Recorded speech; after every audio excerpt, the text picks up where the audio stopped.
All right, hey everyone, good afternoon. How are you guys doing? Just getting things underway, but we still have a minute until it's 1 p.m. Anyway, hope you had a good weekend. Well, still about a minute and a half, I guess. Hi, Danny, good to see you.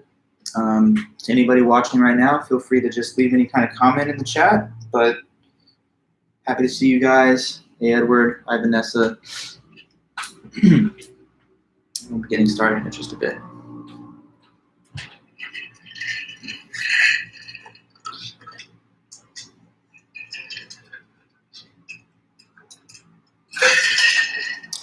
Hi, Sunny, Chelsea, Nick, Margarito, Nick, Noah, Hannah, Emily.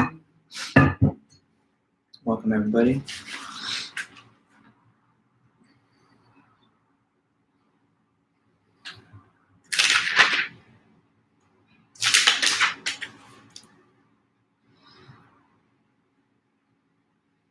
Hey, Ray, John, Alexa. Hey there, Sharice and Megan.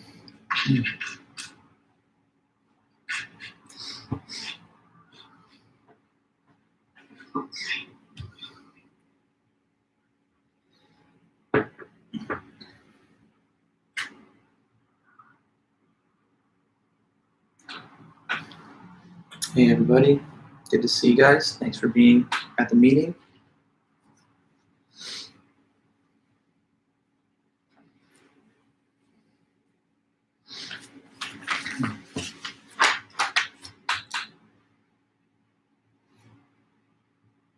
Okay, guys, it's pretty much closing in now. It's 1 o'clock, so let me get things rolling again. Welcome back. Glad to see you guys. Like I say, I hope you had a good weekend. First of all, one thing I just wanted to make sure we are all clear on. I just now, during the office hours, right before this class meeting started, I sent off a titanium announcement to the class, just letting you know now I'm done grading the third homework and the third quiz. Did anybody have a chance to notice that I sent this? Maybe you haven't yet because I just mailed it, but it should have appeared in your inbox or notifications in the last, 10 minutes. Maybe someone can just let me know that it did deliver, and I'll just make sure to make that clear to you. So let me know in the chat. Did you happen to notice the? Okay, cool. Thank you, Chelsea and everybody. So yeah, you can look at that notification, but it just says the same thing I'm telling you right now, which is that I've graded all the assignments up till now, including the quiz that you took on science last week and the homework that you did on fallacies in advertising and marketing. So anyway, yeah, please email me. I invite you. I want you to email me to check for your score. Just provide me with a little bit of a margin of time, as many as 2 days at the most, and I'll get back to you with an individual reply where I can provide you all your scores or individual scores or your overall grade or whatever it is that you really want. So just letting you know, make sure to check with me if you're trying to look at your progress as we head into the last 2 weeks. Your last homework is due in a week from today, so that's still due next week, or I think maybe we adjusted the due date by 1 day or something. So anyway, you'll see the due date is due next week, and then there's the final exam. I'll be distributing the study guide for the final exam later this week, so you'll come into the meetings next week ready to do the review sessions. You're gonna have 2 of those, and that's what's left over for us now.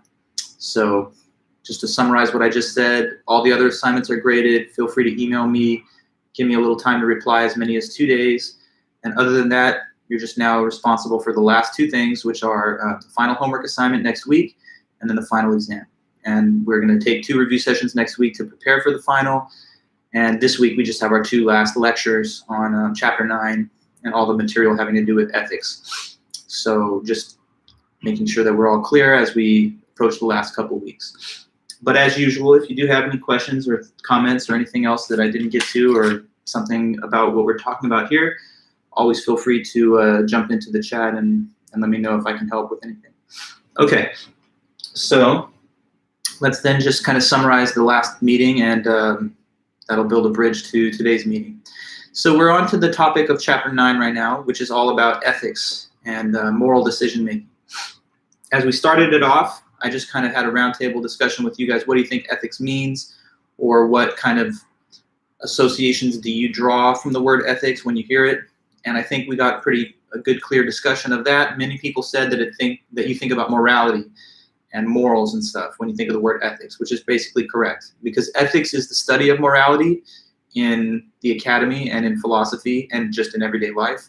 Ethics is about morality. And when you think of morality, you think of a cluster of moral concepts like good and bad, right and wrong, moral and immoral, just and unjust, justice and injustice, what a person ought to do or should do morally versus what a person should not or ought to not do morally.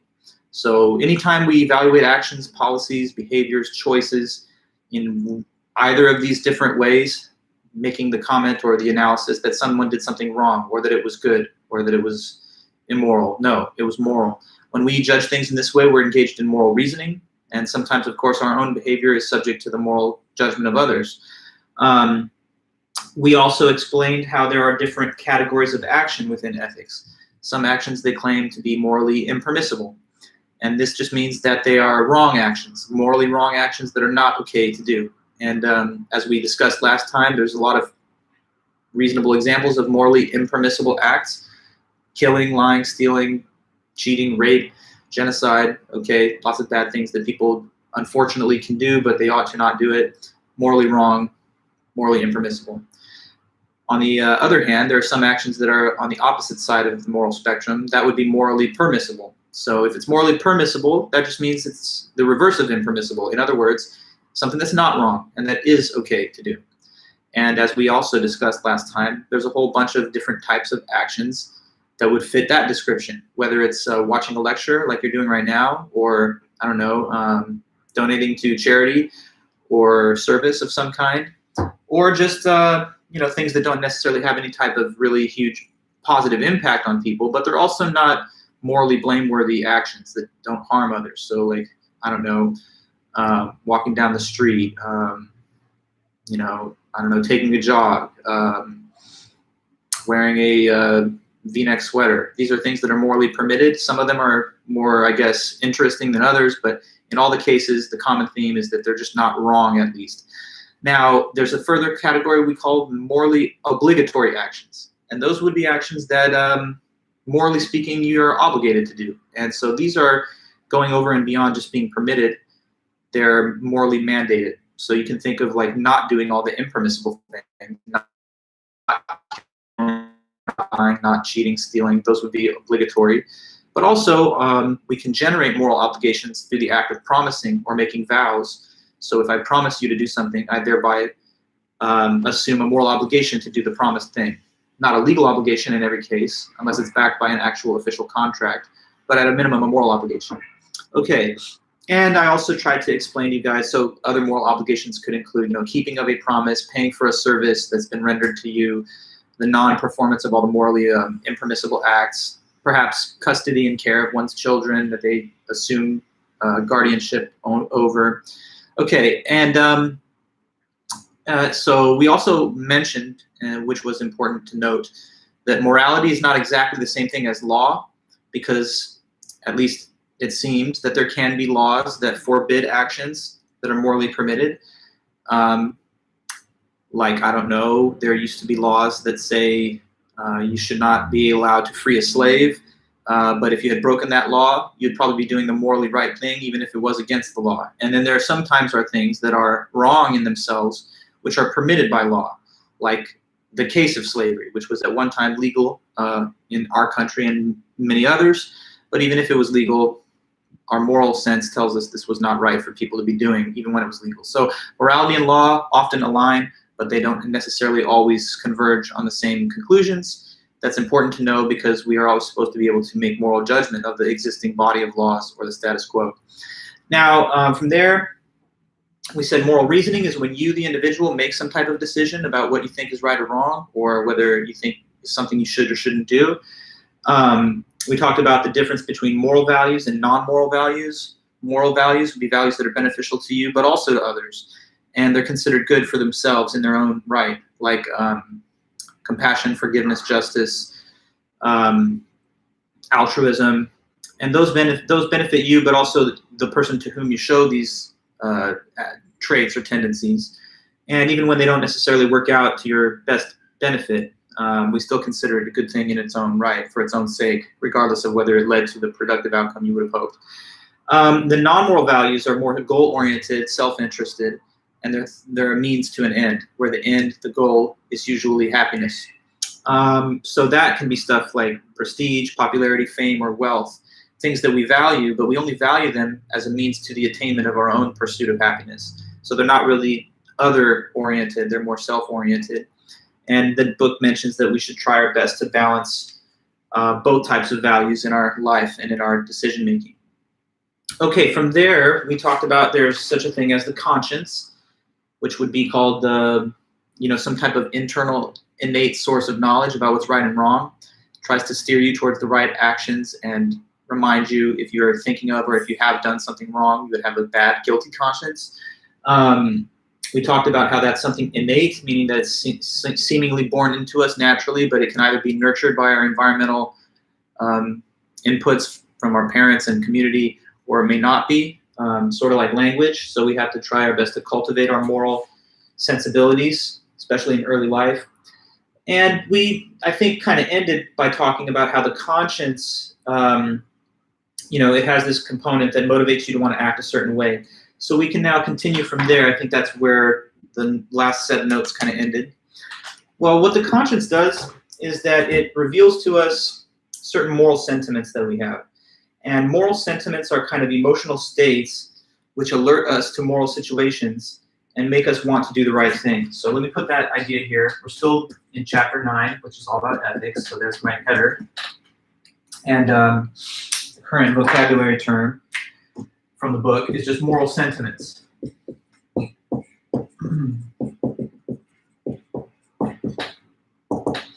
Okay, so these are emotions which alert us to moral situations, and they make us want to do what is right in those situations. So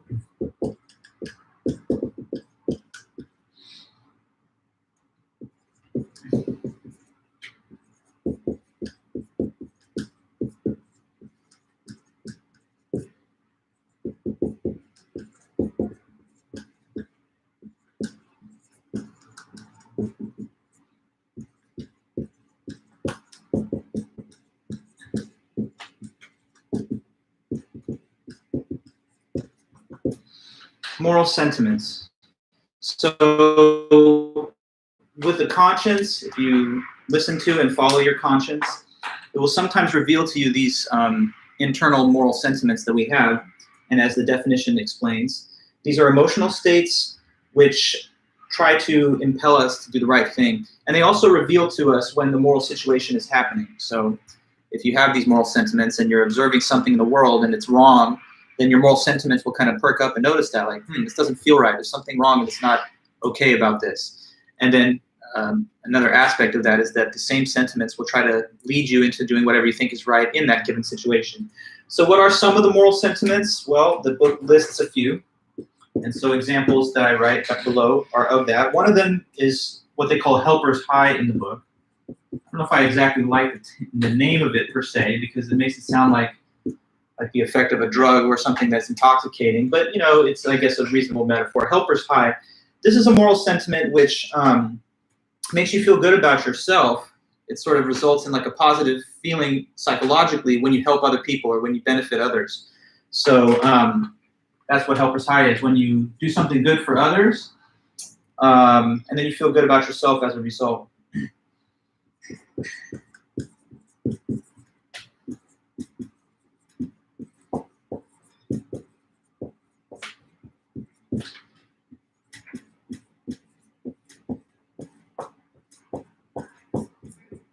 So, there's some people out there, of course, that think, why be helpful to people? Isn't this just a cutthroat world where you should just focus on yourself? And if you stop to help other people, maybe that'll put you at a disadvantage or whatever. It won't be in your best interests. Well, at least insofar as our book is concerned and the lessons that it's trying to instruct us on, the answer would be no. You actually are better off being helpful and beneficial and beneficent to people, because there's kind of like a built-in psychological reward mechanism for doing that. In fact, as the book explains, when you read about it,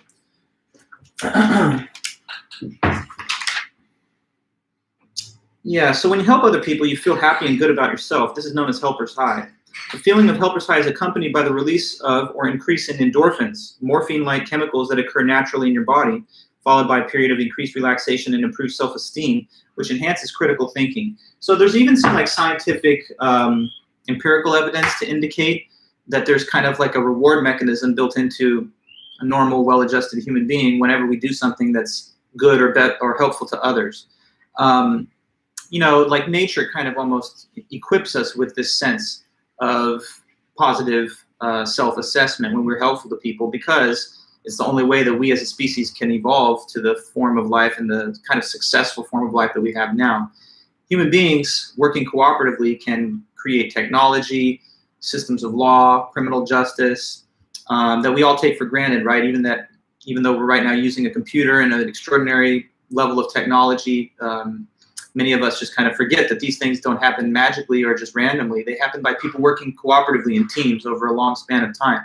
So human beings, I would say, of all animals, are supremely socially oriented towards working in teams as cooperative life forms. You know, I've said this, I think, before in the class, but it bears repeating that you can have bees working cooperatively to build, you know, a beehive, like a honeycomb, or beavers working together to build a dam. But only human beings can develop systems that last, architecture, monuments to human achievement, principles, laws, etc., that outlast our own life and that are durable. So we're very helpful and cooperative beings, and because of that, it seems that we've even evolved some type of positive reinforcement mechanism to stimulate and support that. So we should try to be helpful, and there's a little bit of a reward for us psychologically in doing that too. What are some other moral sentiments? Helper's high, not the only one. There's also a mention made here of empathy.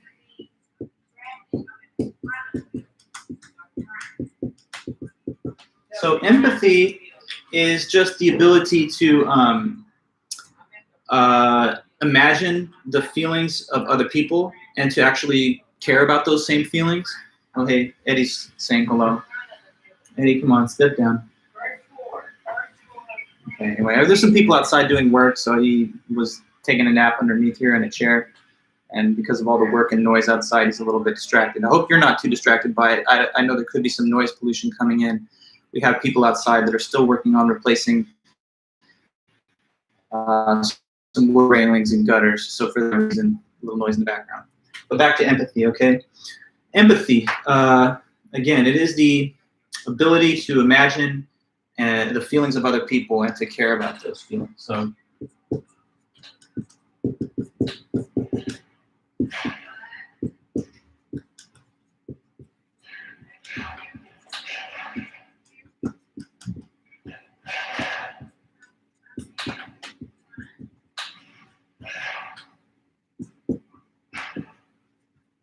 okay, so what I just wrote is empathy, another moral sentiment. The ability to imagine and care about the feelings of others, which are, in a way, two different things. Some people can imagine how others feel, but they don't really care. It's like, I could tell you're sad, but that doesn't bother me. That would not be real empathy. Empathy is not just being able to determine and understand that someone's sad, angry, upset, you know, or happy and full of joy, as sometimes the case may be, but to understand that, but furthermore, to actually care about it. So if you can empathize with the person and tell that they're sad or suffering or going through some kind of hardship, it's not like you're just neutral about it, like you just don't care, but rather you do care about it, so you want to do certain things perhaps on your own behalf to maybe improve the way they feel or make them better off. Empathy is closely related to compassion, and the book mentions that as well. Compassion and empathy is really like the same thing. The only slight difference, at least in the book's description, is that compassion is kind of like empathy put into action. So compassion is when you actually take steps, concrete steps to make people happier or to relieve people's unhappiness. So compassion.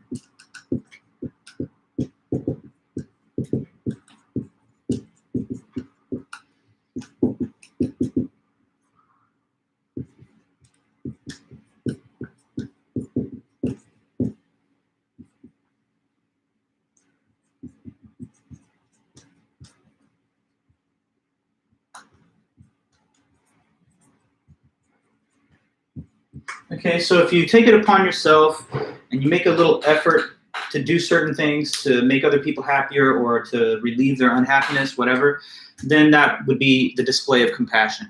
Oh, and hey there, Nayeli, not to worry, good to see you too. So again, the conscience that we have reveals to us moral sentiments. These moral sentiments will alert us to moral situations and make us want to do what's right. One we can say is helper's high, another is empathy, just the imagination or awareness of other people's feelings and some level of concern about it. And then when you even go further and you try to take actions that provide for people's happiness, now you're acting in a way that's compassionate. But not all of these moral sentiments are just warm and fuzzy, as the book says. Sometimes they will reveal to us uncomfortable feelings as well when we see something that's unjust or immoral. So another one of the moral sentiments that were mentioned in the book then, to add to the list, is moral outrage.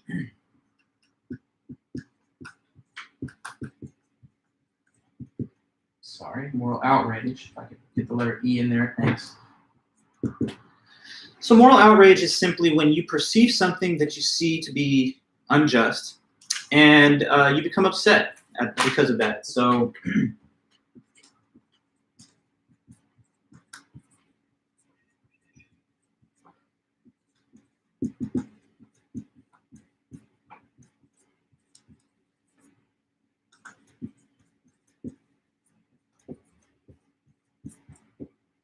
okay, so if you have a good, well-functioning conscience and you're in tune with the moral sentiments, sometimes this one will light up. You'll realize that something is happening or has happened in the world which is making you upset because you think it was wrong or you feel that it was wrong. The feeling of moral outrage, of course, can be attached to all kinds of social injustices or inequalities, if you will. I mean, imagine, for example, we can talk about contemporary examples. There's all these conspicuous cases of I don't know, racially inequitable policing outcomes and things of that kind, as you guys probably, I'm sure, know. Maybe to take us back a few steps into history without speaking too much to the current scenario, even though it's relevant.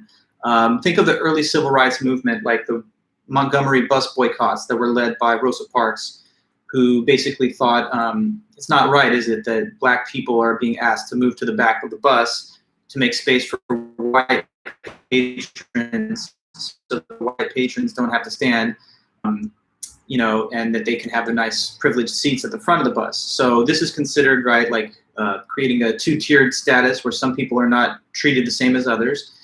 And that led to the decision by Rosa Parks to sort of spearhead a boycott movement so that black patrons would stop using these bus systems, deprive them of funding, and then force them to change their policies. So anyway, that's one of the touchstone events in the civil rights movements of the 50s and 60s. Suppose that you're just some person in society and you're learning about this stuff at the time, and you're thinking to yourself, you know what, it's not right. It's really not right that some people, when they get on the bus, are forced to give over their seat to someone else as though they're not as important as that other person.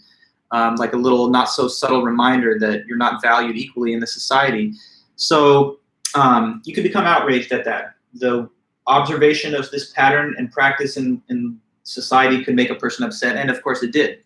So that's moral outrage as just applied to one case. But as you know, there's so many other moral issues that we could speak about. Some people are upset at the idea of abortion. Some people are upset at, I don't know, the harms that come from opioid abuse and addiction, or some people find the status quo of our drug laws to be overly punitive because a lot of people that are just having trouble with addiction are thrown into jail.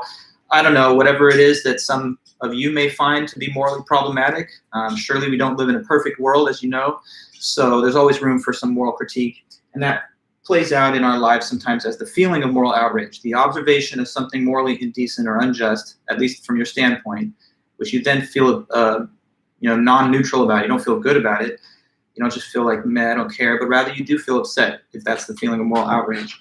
Now, related to moral outrage, but a little more personal, is resentment, which is also talked about next in the same chapter.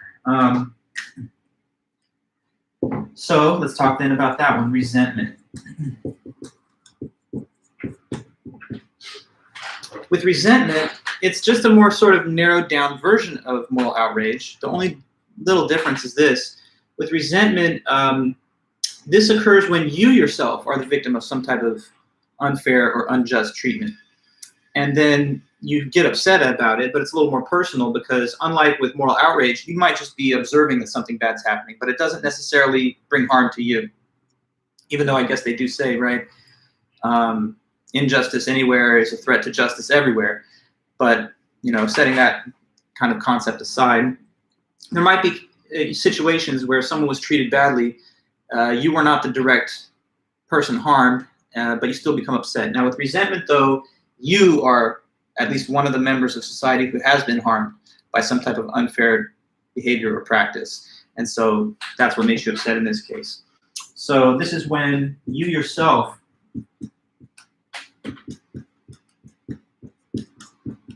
are the victim of an injustice and then become upset.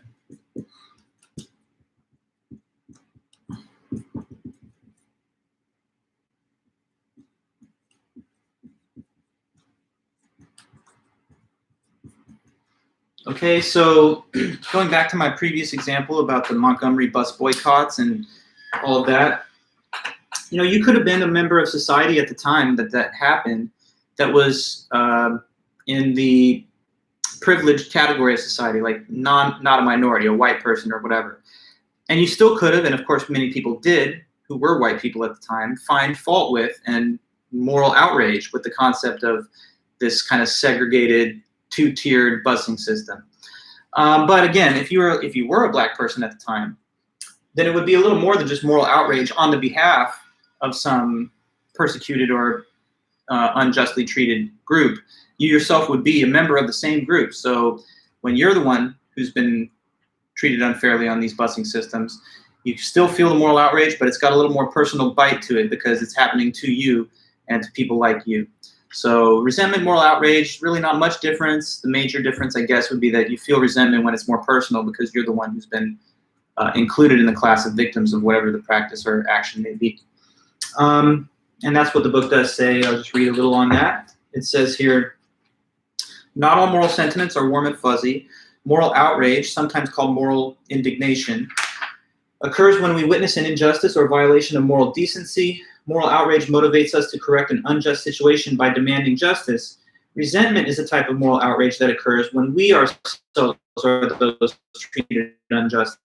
For example, Rosa Parks' resentment, as well as her courage, motivated her to refuse to give up her seat on the bus to white people. Her actions sparked the bus boycotts of 1955 and 56 in Alabama, which was one of the turning points in the modern American struggle for civil rights. Okay, so a couple more of these moral sentiments, and then we're going to move to the book's description of how moral reasoning develops in 3 stages. But 2 more then, we'll talk about guilt and shame, which are a little different, but sometimes confused with each other. So it's good to distinguish the difference.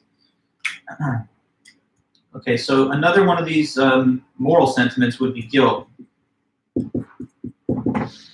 So guilt is a bad feeling that you get from having committed a wrong. So it's a bad feeling that alerts us to and motivates us to correct a wrong.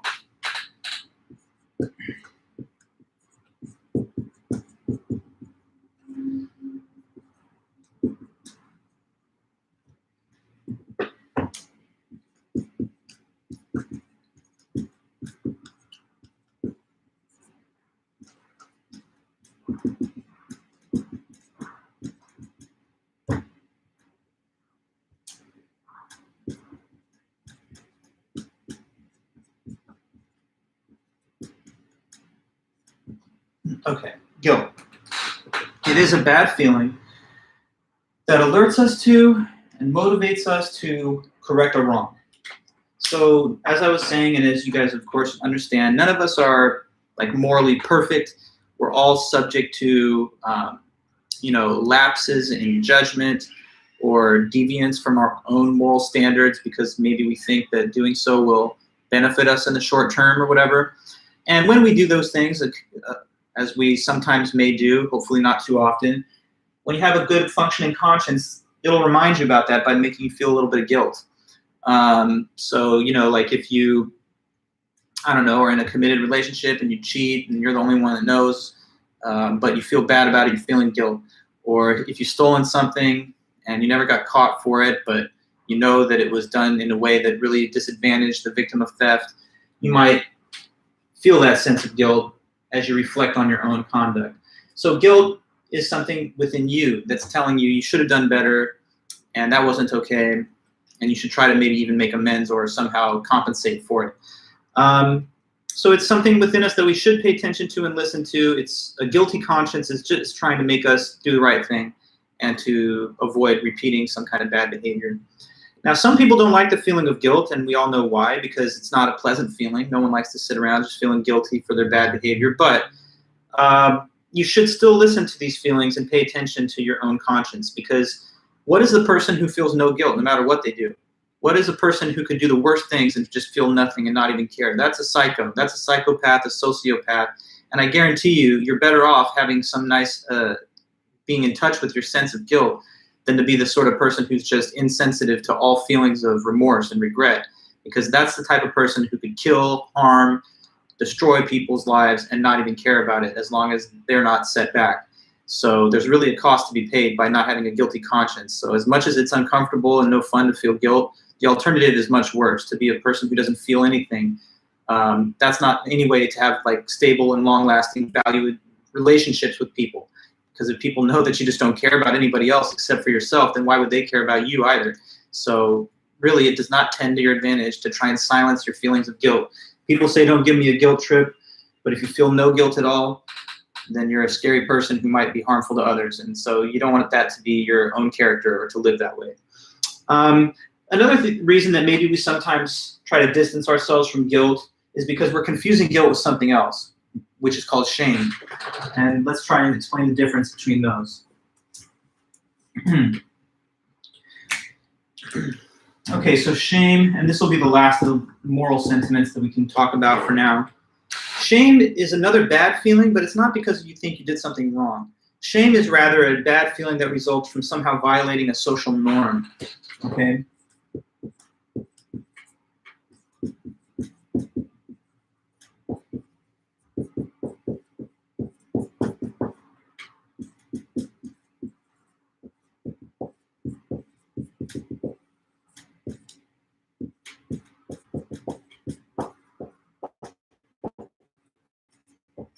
Okay, violating a social norm, but not necessarily having committed an injustice or having done something morally wrong.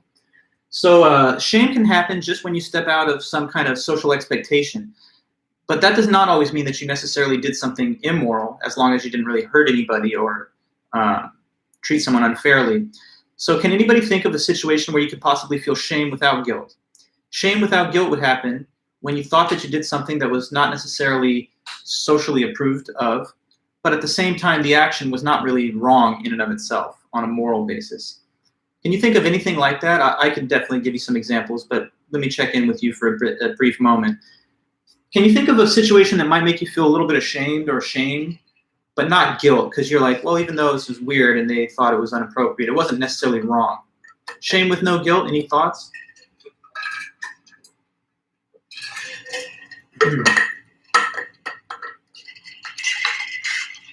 I'll just give you a minute. I know it takes a minute to think, but see if you can give me any thoughts.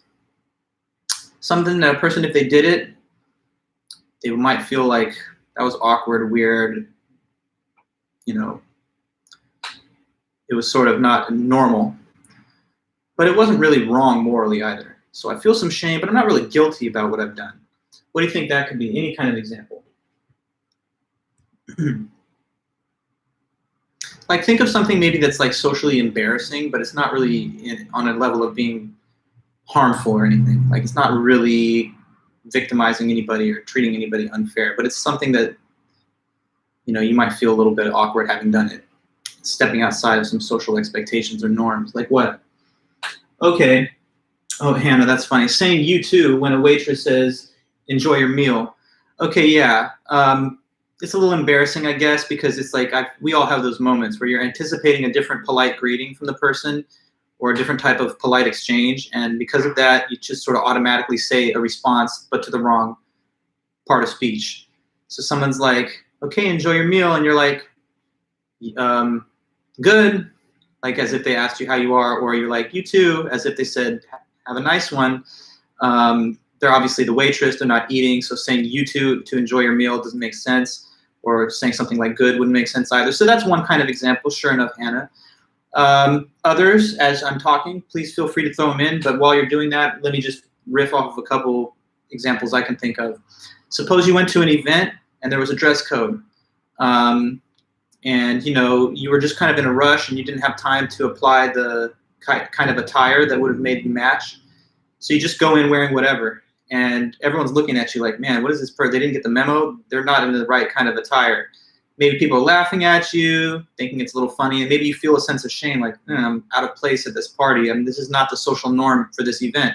I'm here wearing flip-flops, and everybody's told to dress up like, I don't know, early 20th century, like Roaring Twenties theme, and here I am in beach gear from like the 2000s.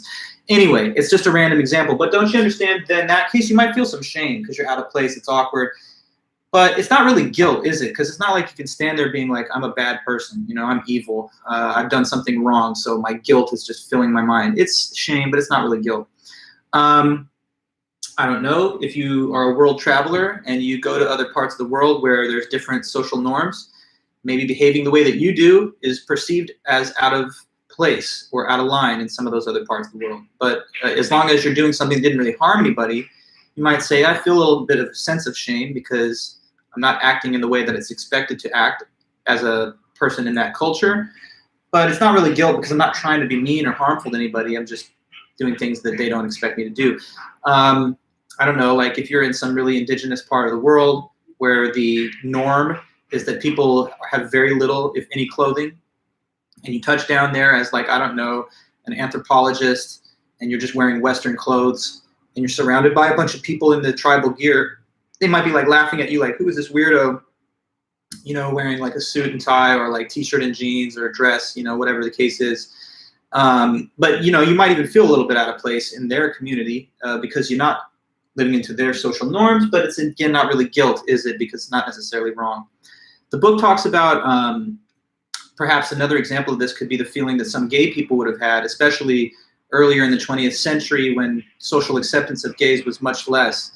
And you could have thought, okay, well, if that's my orientation and I find them attracted to members of the same sex, whatever, it's so frowned upon and taboo in society that I feel like a sense of shame for not being like more heteronormative. But if you felt like you're born this way and there's nothing you can do about it, obviously, or even if not, and you just feel like the choice that you make is valid because you're a free person, then you might say, well, I don't really have a sense of guilt, even though society's created a social norm that I'm on the other side of. So that's a few thoughts about the difference between shame and guilt. Because sometimes people don't like being shamed for something that's not immoral. They may confuse the feeling of shame with guilt and then try to create distance from their own feelings of guilt, which would not be good for them or for others. So let's make sure that when you're mad about a bad feeling that you have, it's not just because, you're stepping outside of a social norm that you don't regard as having moral force.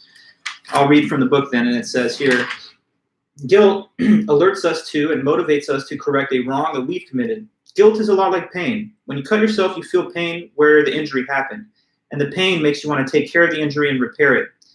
Guilt also motivates us to avoid harming ourselves and others. We do not cheat on an exam or steal someone's items, even when no one is around to see us, because the very thought of it makes us feel guilty, or it should.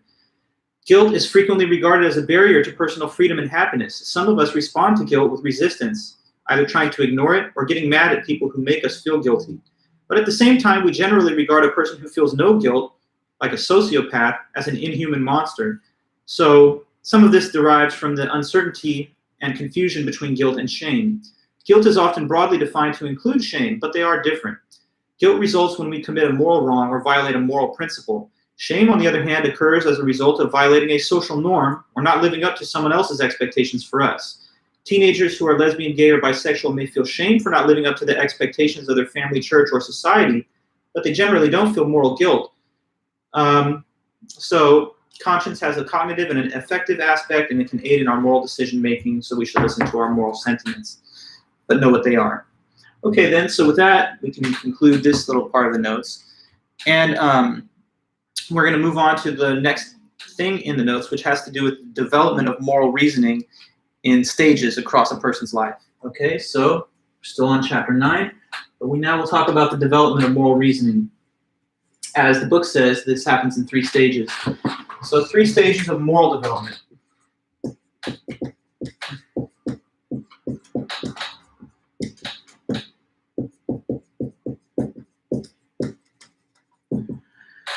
Okay, and the information we're about to look at here was first described by this Harvard psychologist named Lawrence Kohlberg.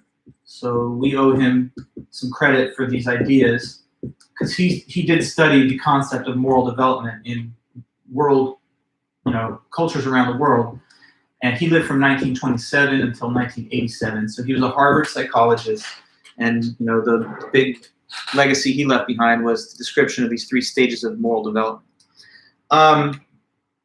Now, I don't know why 3 seems to always be this magic number. A lot of times in academic analysis, processes are divided up into 3, and we've seen that already. So earlier we talked about the stages of cognitive development, going from dualism, relativism, to commitment. And we talked about the stages in the critical thinking process, going from experience to interpretation to analysis. Here, yet again, we have a 3-part process as it's described by this researcher. And what it is supposed to be the levels of progress that one makes on the way towards their full moral development in life. Now, he thought that these stages are somewhat universal to the human condition, that they're not just found in some cultures and not others. And the reason that he's confident saying that is because he studied this topic in a diversity of moral communities and cultures around the world. So he didn't think that this is just something that you see only in the West or only in, Asia or the East, but that he thought it was a general truism that you see across the board, although it plays out somewhat differently in different places. The underlying structure is the same. So 3 stages of moral development. Let me go ahead and list what they are, and we'll describe each one and what he thinks about them. So stage 1, he calls the first stage pre-conventional stage of moral development.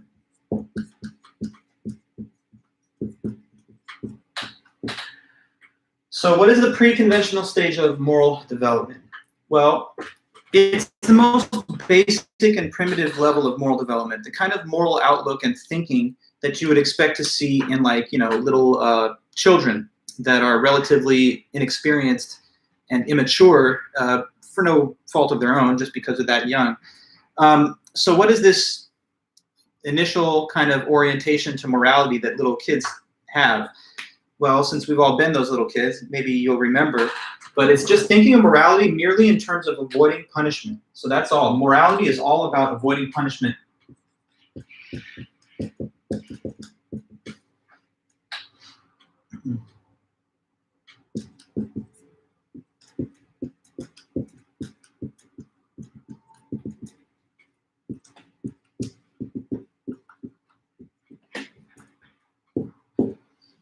Okay, so that's the pre-conventional level of moral development. Think about little kids, right? If you ask them, why aren't you going to take your classmate's Lunchable that he brought with him that you really want? Why aren't you just going to steal it away from him at the lunch table? And maybe the kid says, oh, because if the teacher sees me, they're going to get me in trouble, call my mom, send me to the principal's office. Or if you are at home, right? How come you're not going to just, pour some sticky soda all over your little sibling just to mess with them? Oh, because if my parents find out about it, or if they tell on me or something, then I'll be found out and I'll be in trouble again. So it's all about whatever morality is to this person is just whatever you can get in trouble for, or whatever you can get caught doing. So your entire thinking is, it's wrong if I could get punished for it. And if I wouldn't get punished for it, then it wouldn't be wrong. But at that level of moral development, you're really not thinking about why things are wrong or not, and you're really not even thinking about the other person. Like, so when you don't want to steal, it's not because you recognize that that would create a victim and that that person has every right to keep their things. Instead, you're just like, oh, because it'll bring harm upon me. So I don't want a punishment, therefore I just won't do it. So it's kind of an egocentric and self-centered way of looking at morality. Like, people will fall in line with certain moral expectations, but just because they're afraid of inviting punishment on themselves. So in the book, they try to draw like a little diagram to illustrate the thinking here. And it's very simple, so not too bad, but there's two circles. One of them is bigger than the other. And the one that's bigger, they say, is designated as me, and the smaller one is designated as others. So when you're still in your first stage of moral development, everything's really revolving around you. You'll be willing to live up to moral standards, but only because you're worried about what might happen to your own self-interest if you didn't do that.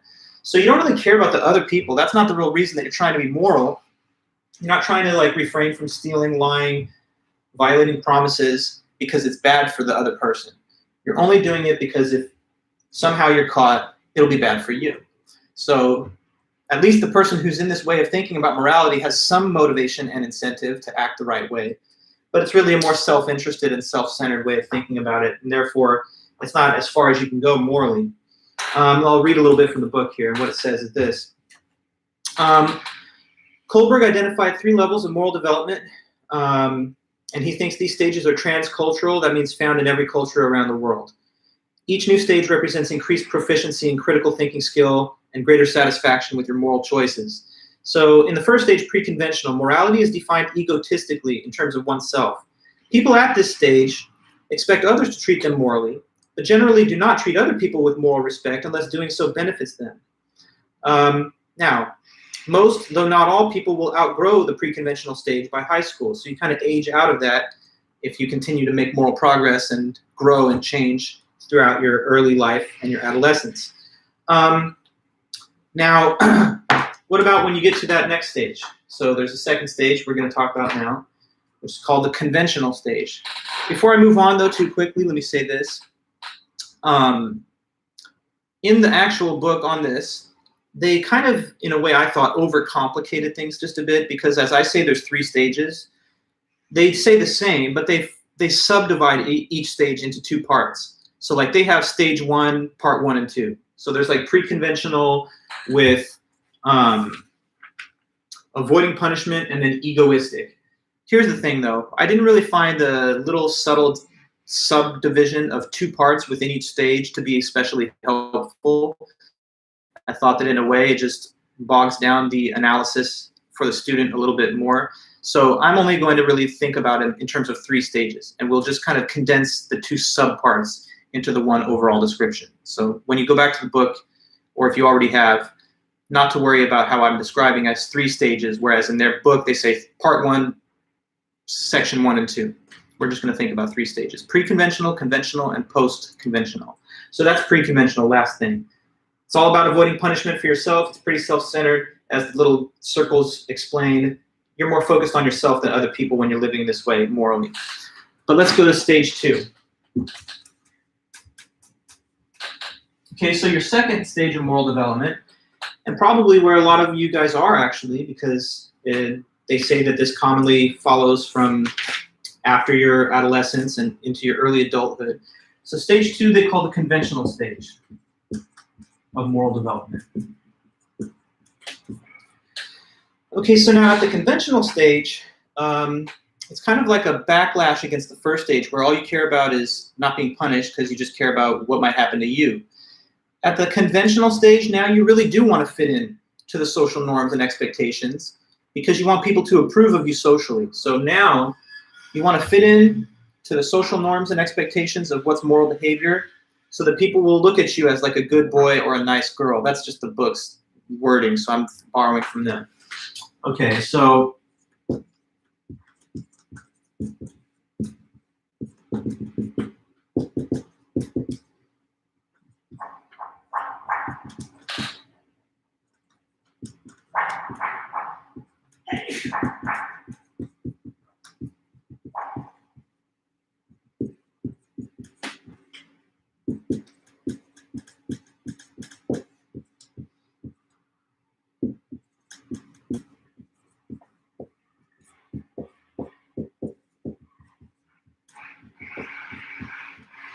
So it says, conventional.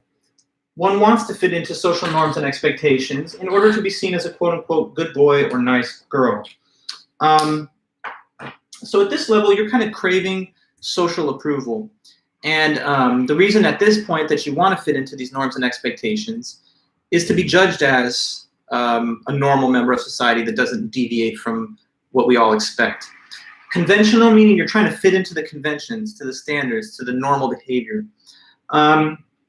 Whereas in the first stage, you're all fearing punishment. Now you're all craving social approval. So you want to behave in the consistently normal way that's judged to be moral by most members of society, so that you'll meet the approval of the society, be looked at in that society as a good boy or nice girl. So whereas before it's all just about me and I'm only going to be moral to the extent that I want to avoid punishment, now your motive for being moral is to fit in with the crowd and with the general perception of right and wrong. So that kind of flips the orientation of those two circles to the following. Now the circle of me is smaller, and the circle that designates other members of society is much larger. So now you define your conduct in terms of the social norms and conventions. And that's what it says here in the book.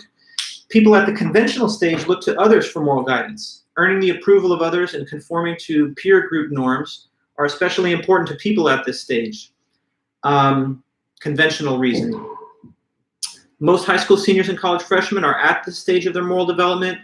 It's associated with the first stage of cognitive development, in which students believe that there are right and wrong answers and that those in authority know the answers.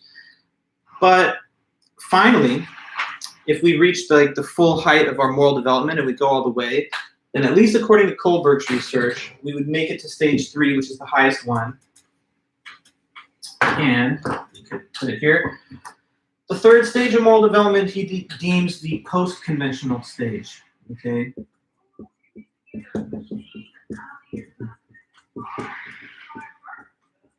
So at the post-conventional stage of moral development, a person tries to adopt universal moral principles and applies them to the facts.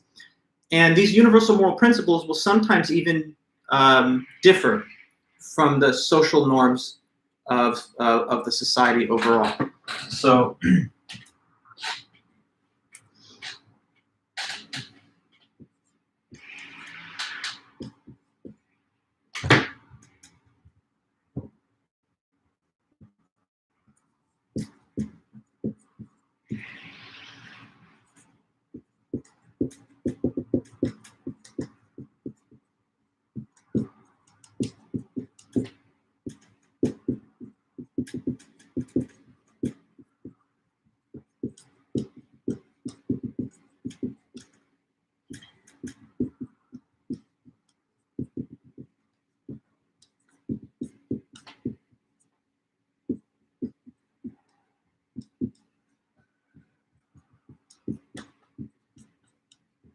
okay, post-conventional. So at this level, a person recognizes and applies universal moral principles that they think are somehow deeply rooted in the concept of right and wrong. And when the person applies these universal moral principles, their judgments will sometimes, not all the time, but will sometimes end up being different from the prevailing social wisdom. So imagine that you were a person who was arguing for the abolition of slavery back at a time when it was the popular and majoritarian view of most free members of society. You, the abolitionist at that time, would have been thinking, well, you know what? Even if most people think it's normal and okay to have slaves, I recognize a universal truth, which is that human beings have a dignity that is inconsistent with being treated like property. And since I hold that to be true, I'm going to stand on that principle.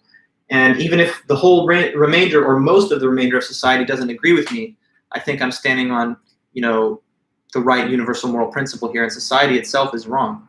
There could be members of society today that say, hey, our drug laws are so punitive and they seem to disproportionately harm people that are already socioeconomically disadvantaged by incarcerating them and offering them few ways back into society as fully equal members.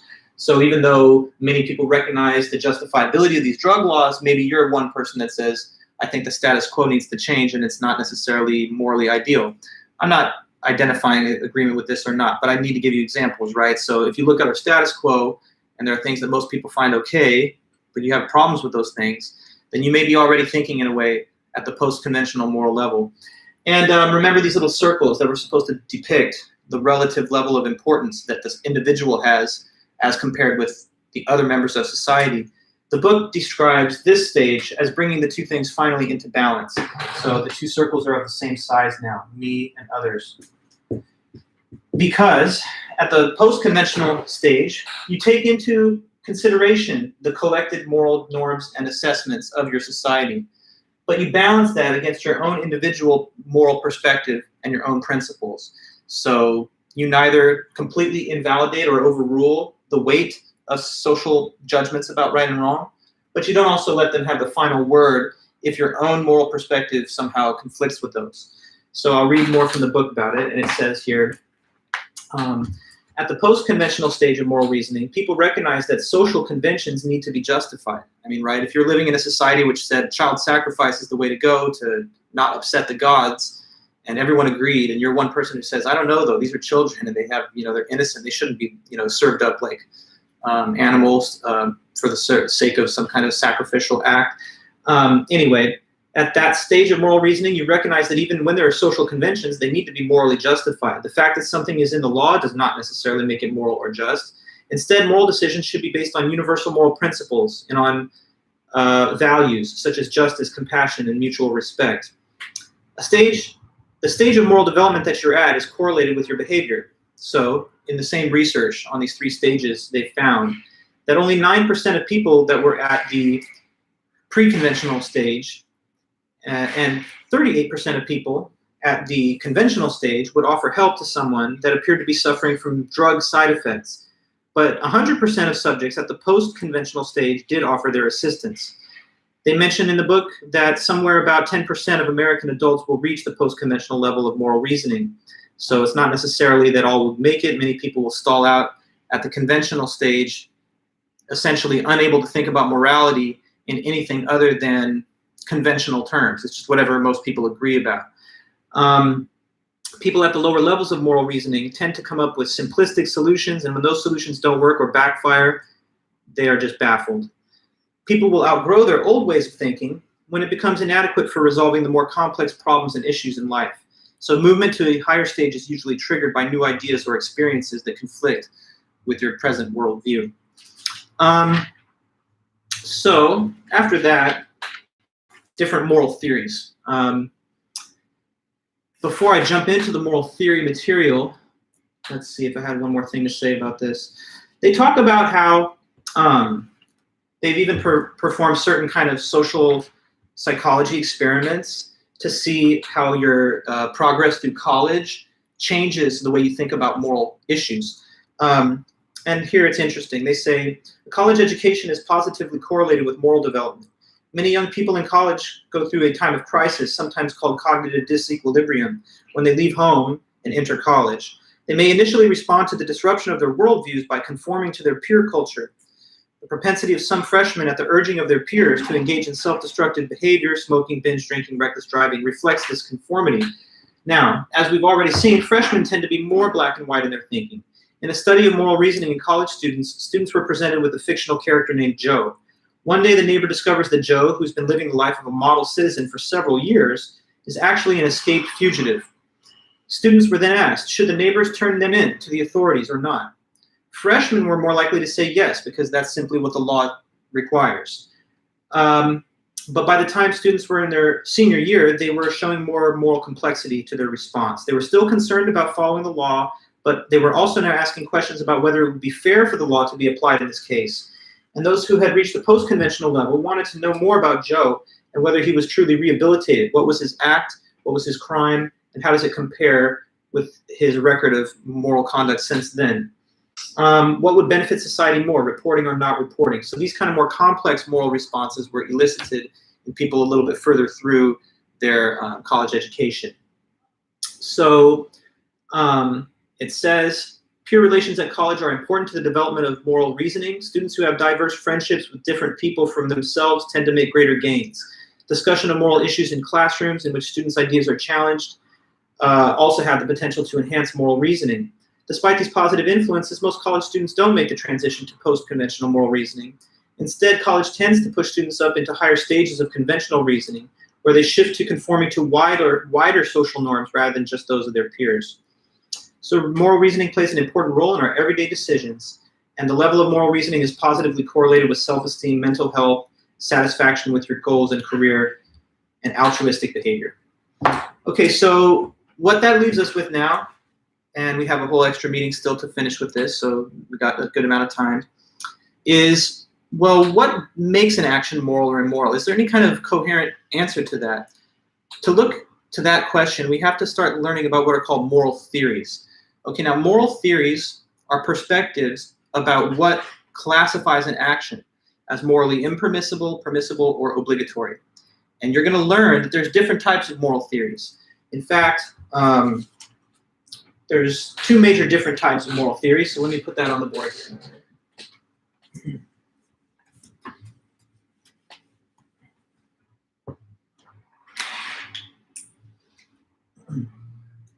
So two types of moral theory.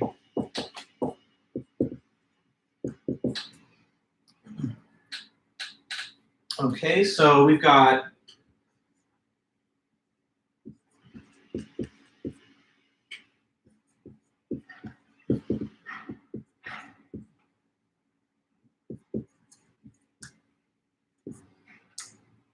versus moral universalism theory.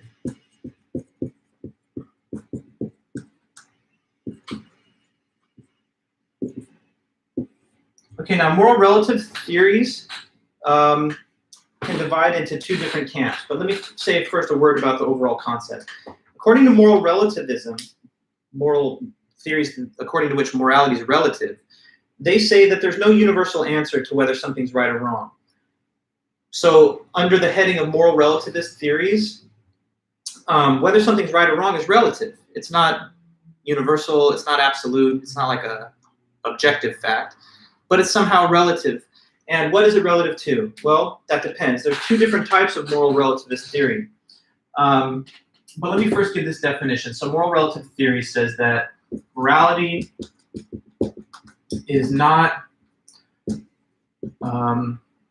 universal, it is relative.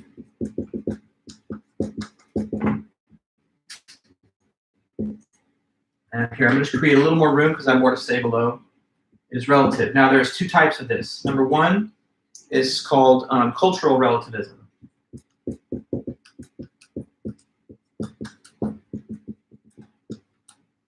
And then you have ethical subjectivism.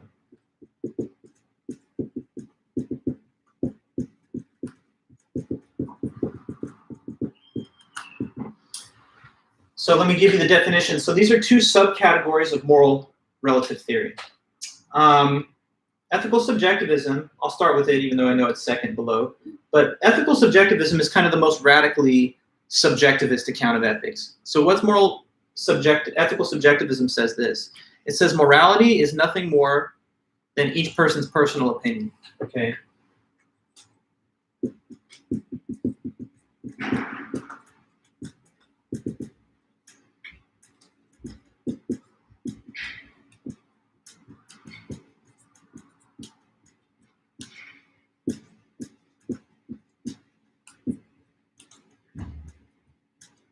So on ethical subjectivism, morality is just personal opinion, and that's it. Cultural relativism is another kind of relativistic theory of ethics, but instead of it saying that it depends on each individual's view, they say no, morality depends on the norms of society. So the social norms of society define what's moral. So morality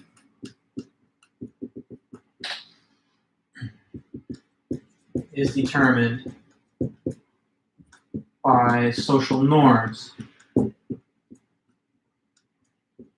Okay, so the thing that these two agree on is that morality is not universal, it's not absolute, it's relative. But what it's relative to is different in the two cases. On this view, it's relative to each individual's perspective. On this view, it's relative to something a little larger than the individual. It's the collected norms of society as a whole. So let me ask you some quick questions to make sure this makes sense to you. It's kind of a trick question, but okay. Well, let me stop for a second. Here's the thing. Relativism, I know it has some level of attractiveness, because the thing that's attractive about it is that morality is not something that a person could, let's say, enforce upon you. You might be thinking, well, my morality can be different from someone else's. Like, I think something is wrong and my parents don't. And so can't we both have our own different opinions on this and have them both be equally valid, because there's like no correct answer. So the idea that we are like supposed to be tolerant of a diversity of worldviews and perspectives is usually a good thing, and we recognize that. So that's why moral relativism has some kind of appeal. But the problem with moral relativism, and this is important to notice, is that it also invites the possibility for bad behavior, because, according to the view, morality is not objective. So let me ask you this. According to ethical subjectivism, can we say that it's wrong to murder? Is that wrong according to ethical subjectivism? And consider your answer, but let me know what you think it is. So simply stated, according to this theory of ethical subjectivism, is murder wrong? What do you think about that? Is murder wrong based on ethical subjectivism? What do you think? Why? Why not?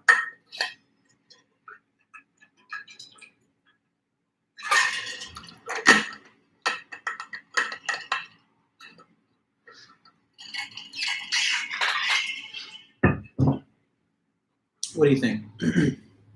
So the theory that says ethical subjectivism, morality is nothing more than personal opinion.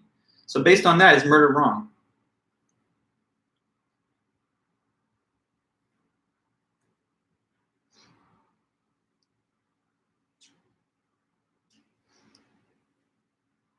Okay, Vanessa, so you're saying no. Sort of. Maybe can you say a little more? I like the contribution, but I'll see other comments too. Is that Diane? No, since to one person murder might be okay. Anna, you also say no, but with a question mark. Okay, good. And Danny, that would depend on the person's personal opinion. Very much so. Okay, good. So let me come back to my own way of putting it. The right way to say the answer is it depends. It just depends. There's no absolute answer, yes or no. What would it depend on? Well, what it would depend on is the individual who we are talking about. So I guess probably I'm hoping me and you will agree that murder is wrong, because you don't think it's okay, neither do I. But what if you're talking to like a serial killer who believes in murder, who says, you know what, forget society and its rules. Murder's fun. You know, when I go out and murder people, I'm hunting things. And it's a great hunt, because human beings are the most difficult, you know, creature to kill and capture and dominate. So that's why it's the most fun. You should all try it. Look, absolutely not. But there are crazy people in the world, right, that have very deviant ways of thinking. And so to that person, he may say murder is just a pure joy. So even though the person that is killed doesn't like it very much, it's so much fun for the person that does it that it's actually the best way to live. So I believe it's good, and therefore it's not wrong, at least according to me.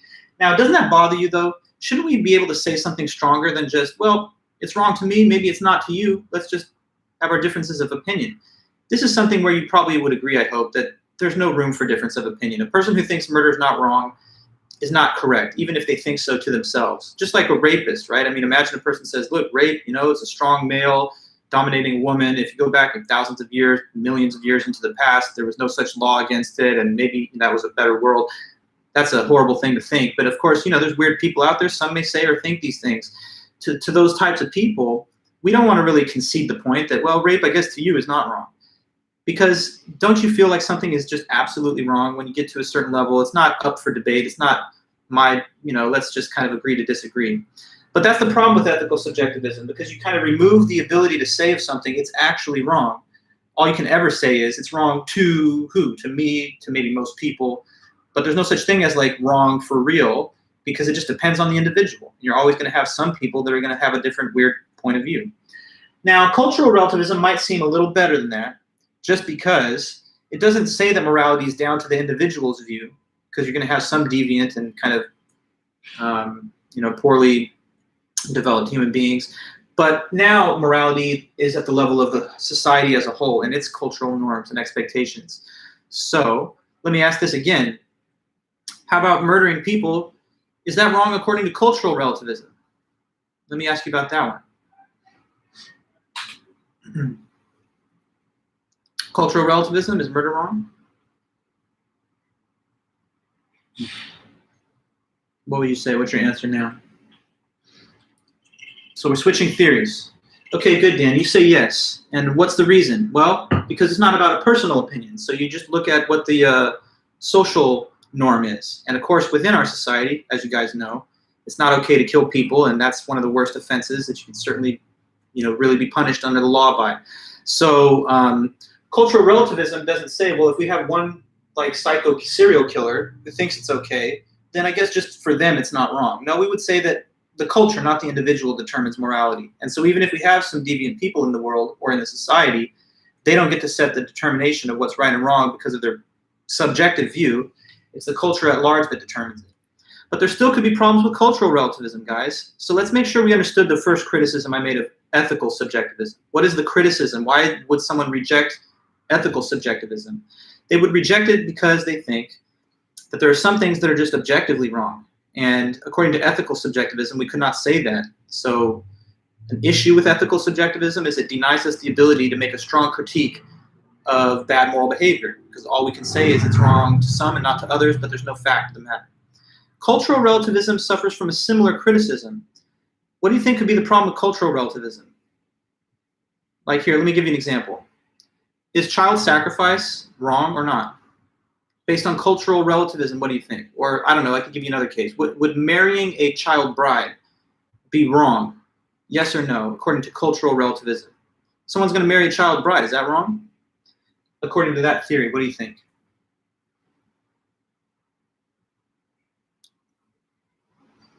Marriage to a child bride, wrong or not wrong on cultural relativism?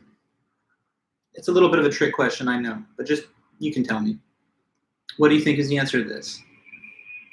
Do we say that it's wrong or not according to cultural relativism, the child bride scenario?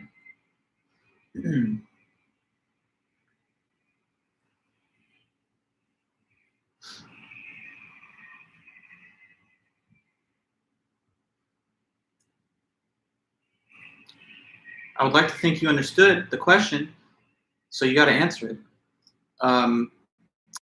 Question: is marriage to a child bride wrong? Yes or no on cultural relativism?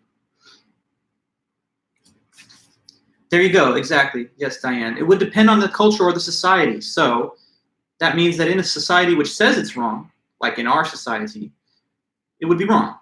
But imagine if you're dealing with a culture, which there are plenty of global cultures in certain parts of the world, where not only would marriage to a child bride be considered normal, but it would be like an expected rite of passage into so-called womanhood or adulthood for the person. So now, is that satisfying to us? Maybe you are a person who says, I don't know, I take no view of this. Whether it's right or wrong does depend on the culture. But many others would say, no, that's fundamentally wrong. And when cultures practice this, the culture itself as a whole is doing something that's immoral. So some people don't like the elimination of the ability to make a moral critique from outside of another culture. In cultural relativism, you can't really say that whole culture is wrong. All you can say is, well, me and my culture have a different definition of right and wrong than they do, but neither one is really correct. If you believe, though, that there is absolutely something wrong with, like, I don't know, child sacrifice or wedding to a child bride, and it doesn't even matter if a whole society agreed with it or the whole world, then you cannot be in the camp of either type of relativism. For that stronger moral stance, you have to apply moral universalism, which says that there are some universal moral principles, and they never change, and they don't depend on society, they don't depend on the individual, they just are somehow objective facts about the moral law. So, sometimes we look at a society and its practices and we say, well, that society practices slavery, or that society kills gay people if they're out there in the open with their orientation. And you may say, well, our society would think of that as a crime and a terrible legal status quo. But over there, they have different rules, so there's different right and wrong. Many people, anyway, would say no. In societies where these standards exist, the whole society is doing something wrong, and they're just living in a wrong moral standpoint.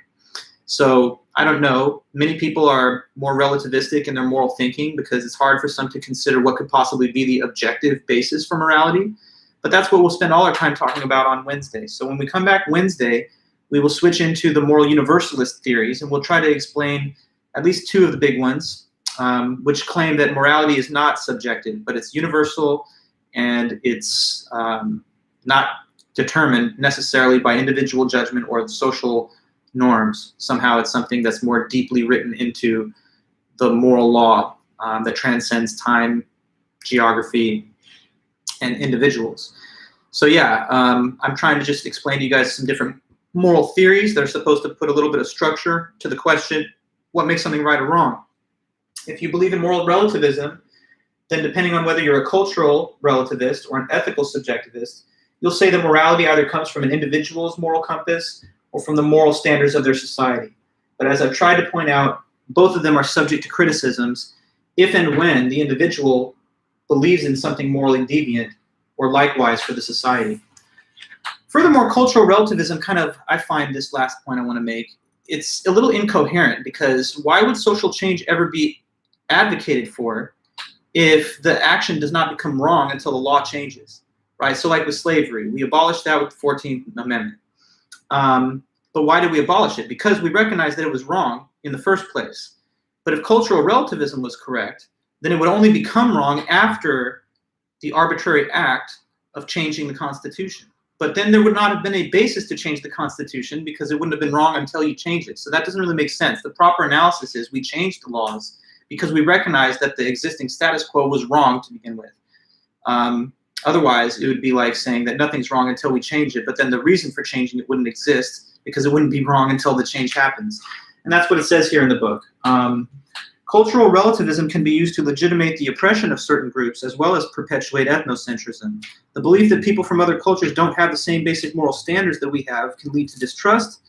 If you're a cultural relativist, you only need to ask what the laws and customs are to know what is wrong or right at this point in time.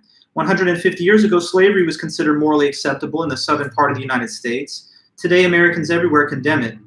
Cultural relativists are not just saying that Americans once believed that slavery was acceptable. They are claiming that slavery actually was acceptable prior to 1863 when it was outlawed.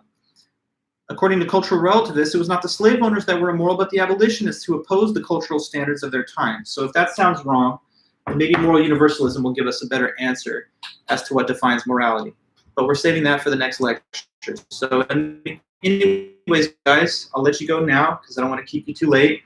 But let me know that we're all right. And if you say so, then I'll close the stream. Other than that, be back on Wednesday for one last lecture piece. And then next week, we have 2 review sessions to get ready for that final. In the meantime, don't forget to keep working on your last homework assignment. That's due next week. So all right, are we good to go? Let me know so I can get our stream out, and then I'll see you back on Wednesday. And make sure if you want, anytime, email me, and you can follow up with me for your grades on all the other assignments or the most recent ones. Okay, thanks, Margarito and Chelsea. Everybody else that's here, appreciate you attending and sticking with it. We're almost to the end, so just hang in there for a little longer, and we'll be good to go for the summer. Okay, thank you, guys. I'll see you then on Wednesday. Bye-bye.